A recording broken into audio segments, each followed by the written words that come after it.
Okay. People I've got waiting to speak are Rob, Shepherd, Peter and John.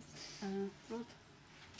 Thank you. Can I make two quick points? One is, on the needs budget, I always fear that the idea of the needs budget is actually a red herring. I mean, when I first started lobbying councillors on a kind of one-to-one basis, I was very much in favour of the needs budget and lobbied hard for it about 18 months ago.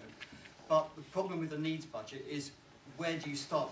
On what benchmark do you put your needs budget? Because if you're going to really write a needs budget, we can all write a needs budget quite quickly on a piece of paper, and it'll be double anything that any council is going to get, because we'll just say, okay, what we'd ideally like to do is this, this and this is what the city really needs, this is what people really need, and it comes out way above the 23.6 million that's being cut at the moment. So it then just becomes an exercise in well, this is what we'd ideally like, but it bears no relationship at all to any budget which is actually ever going to get set in the next few years. So it can be a red herring, and I'm wary of, if this part of the meeting is about what practical steps does one take between now and February, that one I think can turn into a red herring and a minefield, if you forgive the mix of metaphors. The second point I'd like to make is that my own personal view, with regard to how the councillors should deal with this budget, is that this budget, the budget that is being proposed now and will gradually get transformed as the weeks and months go on, and as lobbying and as figures kind of balance backwards and forwards. You know, we haven't heard the autumn statement yet from the Chancellor, and we also know that some departments overspend and some underspend. So the budget goes up and down, irrespective of what political decisions might be made. But the budget that's being proposed now, when it is amended, and then when it gets amended by the Tories and the Labour Party 2 days before the Budget Council in February, is the budget that will go through. Nothing that happens here today will prevent that happening, because the other parties, even if Labour and Greens all abstain on the budget will go through, the Tories will vote for it, and I don't believe in a month of Sundays that Labour will sit back and let the budget fail, because they will believe that their political expediency is in amending the budget, claiming ownership for the good things like no compulsory redundancies and so forth, and then voting it in. So, but I do believe that the stance that at the moment can be made by councillors, and I do particularly mean Green councillors here obviously, is to put the budget forward, do what's being done to try and make it the best budget that it can possibly be with 23.6 million cuts, and then stand back and say, okay, that's the technical budget, but it's not the Green budget, it's the council budget, and let that go through. And that's the nearest you get to a political stand, I believe. Do you mean vote against it or abstain? Okay, I've got John, then Holly, then Claire. Okay, I'm John Alcock, Brighton Peoples Assembly Treasurer, and experienced probably in other situations, particularly as a constituency party agent. I've just heard lots of interesting things, so I'm not going to say anything that's blinding, and really probably sort of try and summarise some things. But first thing that sort of comes across to me is there's technical problems, as gentlemen over there suggested in setting budgets. But I think what's important, regardless of technical problems, is resistance, really. And I don't like using the word resistance, but it's got to be popularist. And I think people must make a clear stand. And it's slightly like the poll tax feel to this issue. You know, Davey said people have been pushed. It's different now. All right, people have been setting dodgy budgets for a while, but now we're moving ahead, and people are starting to feel that the pressure's building a little bit too much. And we're sitting in this room now discussing it, which is a good thing in terms of moving forward. I think it's really important to get the consensus feel and sign other people up. And you know, having been a constituency party agent, I know that councillors in their personal principles are many and varied, not really regardless of what party they signed up to a lot of the time.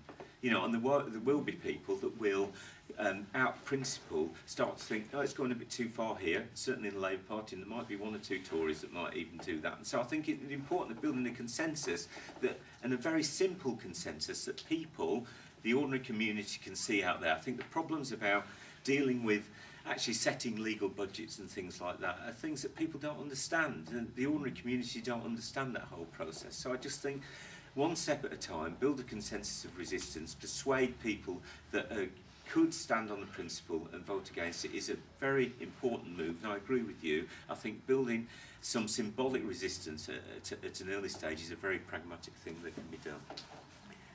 Holly. I just wanted to make the point a little bit on this conversation, kind of this side of the room. Like, this isn't a Green Party meeting. Like, not all of us are actually Green Party members. It's great that loads of you are here, but like, if you're talking about motions or whatever, like, this is a conversation that you need to have within your own party somewhere else. We do all the like, time. and with all due respect, like, with all, I'm sure you have and will, but like that. So have it in your party. Like, with all due respect, like, you're saying, oh well, just let the budget go through. We can all vote against it. You know, we can look after the Green Party. Like. This issue isn't about protecting, you know, Caroline Lucas's election battle, as you just said. Like, it's not about that. Like, what it's actually about is the people who are in this budget, if you say it's going to go through regardless, is about people with learning disabilities, people, young carers who won't be able to go on holiday anymore. Like, all the people that it affects aren't sat in this room, and like, it doesn't make any difference whether you can all sit there with your clean conscience going, oh, well, I didn't put my hand up. Like, that isn't the point of it. Like, the point isn't protecting your, like, credentials as a party. Like, if you genuinely care about your constituents, the point is what you can practically do to resist the effects of your principles and what's going on those people. So, like, that guy at the end, he said he wasn't, yeah, you. He said he wasn't politically affiliated. Like, I'm not either. But actually, his contribution, I thought, was the best one today. Like, you're sitting there going, oh, well, you know, Caroline Lucas might not get re-elected and this will happen. Like, that's not the point.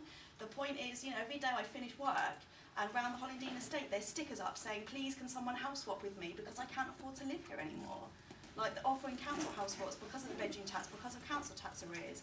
Like, you need to be going to court and standing alongside those people. It doesn't matter what you do in the council chamber, like in February, to protect your own party. Like, I don't care about your party, I care about the people that are suffering, and I think the focus needs to be more on them than about your electoral credentials. Oh, hundreds of people. Okay. Yeah, I absolutely agree that nobody in this room has to have any political party's interest in mind.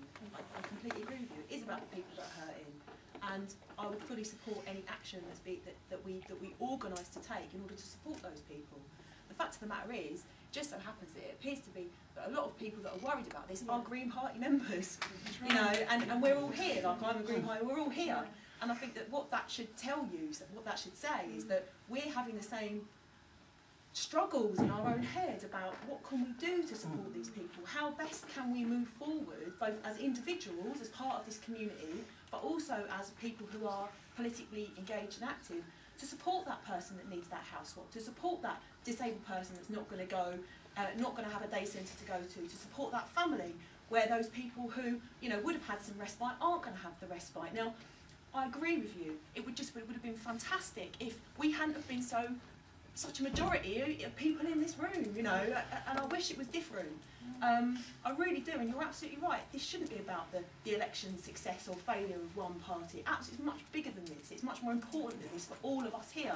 But I think the fact that this conversation has, you know, being sort of dominated slightly by what happens with the Green Party is because we're here because we care, and we're struggling with these issues ourselves. Okay, Liz. Most of what I was going to say, Carly's actually said much more eloquently than I would. Certainly I'm not here, I am obviously a councillor, I can't deny that fact, but I'm not here to promote the Green Party at all. I'm here for the people that elected me and people like Carly. I'm a lifelong resident of Brighton and Hove, and I care deeply about it because it's given me so many chances. And so I went into being a councillor as purely altruistic to give something back. I would like reassurances from unions that when we try and resist things like bedroom tax, for example, and therefore no evictions by bailiffs or no evictions, and therefore that means bailiffs won't have so much work, that we don't then get attacked by the unions because we're threatening bailiffs' jobs. It's a vicious circle that's really difficult. It's a really, really difficult one because obviously I'm an active, I'm a teacher as well, and I'm an active National Union of Teacher member, and I know, having been a workplace representative, that, you know, I will do everything to support my union members, but it's this difficulty, isn't it? You find yourself in doing the right thing at the right time sometimes, and then being attacked because something that you don't think is right is going to be losing their job. And I mean, it'd be like, you know, a chief exec, for example, might belong to a union. I don't know if they do, and I don't think they get paid way too much money anyway. But anyway, that's beside the point. Their union would be fighting for them, and it's this sort of, how do you level the doing the right thing and keeping the unions on side? I find it a really difficult juggling act, to be honest. What I'd really like to do, I've got quite a list of people who've indicated to speak, almost all of whom have spoken already, except for Mike, who I would like to hear from. But what I would like to do is come back to some of the concrete suggestions that have been made. And so maybe not everybody who wants to participate in this general debate will get to say what they were going to say. But people are starting to drift off, and we've only got the room until 5:30. So can we hear from Mike, and then can we just really focus in on what are we going to do next? Mike. Yeah, I'm going to speak very quickly, so I'm going to go to the Royal Committee there with I wanted to respond to Polly, because actually Polly might be surprised to know I actually share some of her Sorry? Holly. Sorry, Holly.